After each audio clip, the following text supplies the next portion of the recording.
Okay, this tutorial is designed to cover some aspects of editing that we haven't yet covered, and some more practical techniques, and also introduce you to the region list that is on the right hand side of the screen here, and also the region menu, which we haven't really looked at yet, but contains a few bits and pieces which might be of use to you. So that's the purpose of this.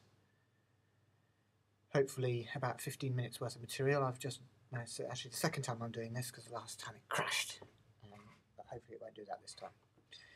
Okay, so I've imported a piece of audio that I wish to edit chunks of. Now, the last editing exercise we did on here was done with a view to splicing together a series of sections of a piece so that it made a coherent whole.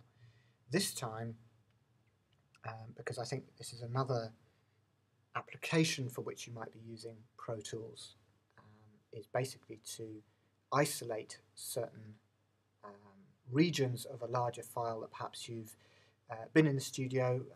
You might have been in the studio, you've been recording some materials that you hope to use as Foley sounds, for example, or if you want, you've got some short sounds that you want to use as individual samples, and you might have recorded that as a single long session in the studio, and now you're coming to edit the chunks so that you might have 3 or 4 bell sounds in there. You might have, I don't know, some scrunching paper. You might have some footsteps in there, something like that. But this is a way, or some hopefully reasonably quick ways of isolating regions and sending them to new files. So we'll make a start. So the file that I've imported into here is named No Input Timbre Exploration. This is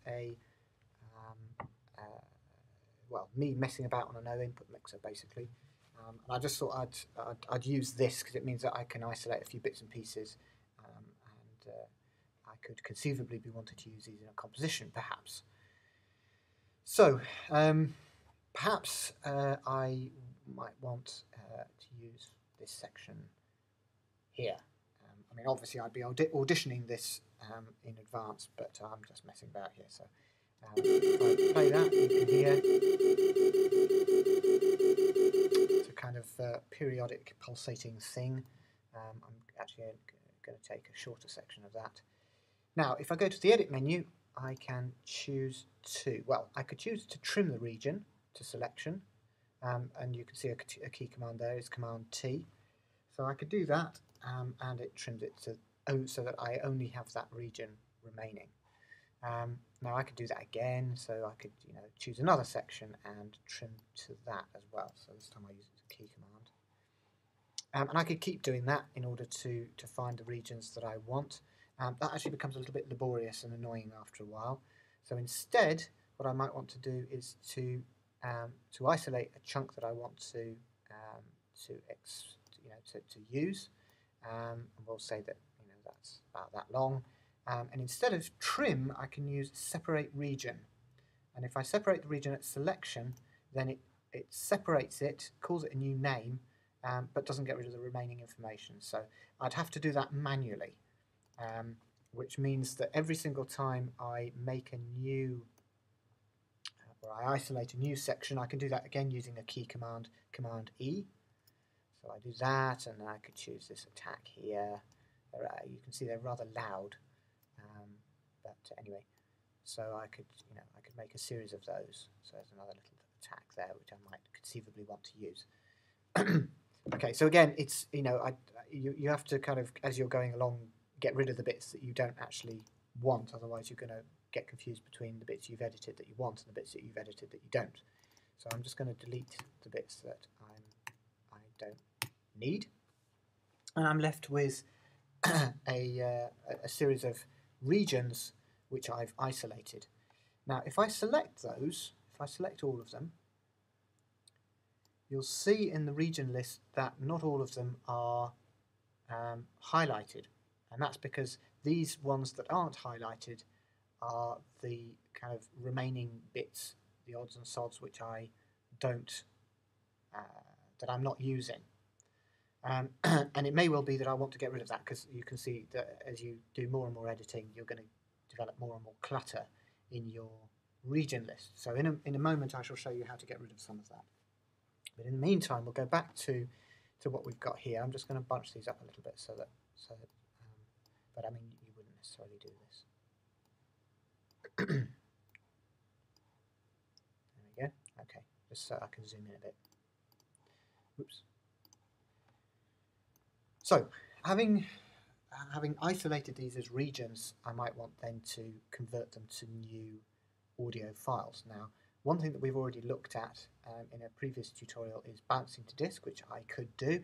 I could make a selection which encompasses the region that I want to bounce to disk, and then I could go to the File menu and bounce to disk.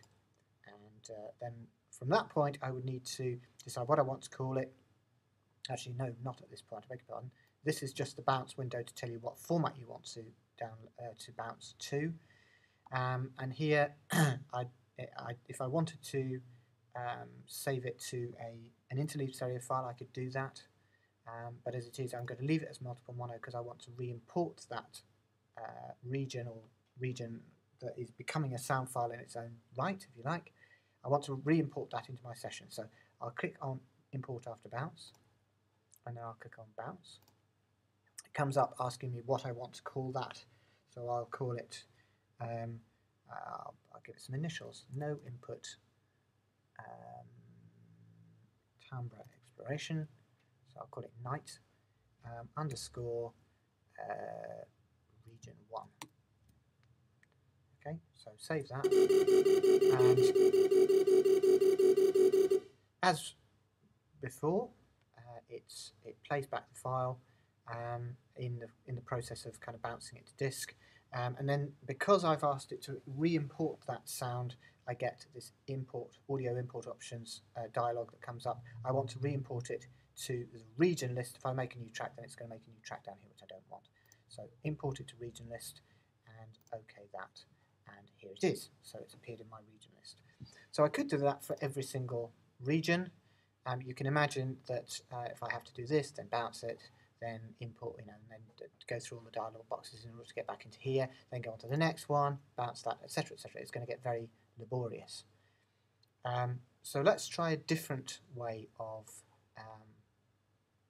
exporting those regions, which is much, much quicker, much easier.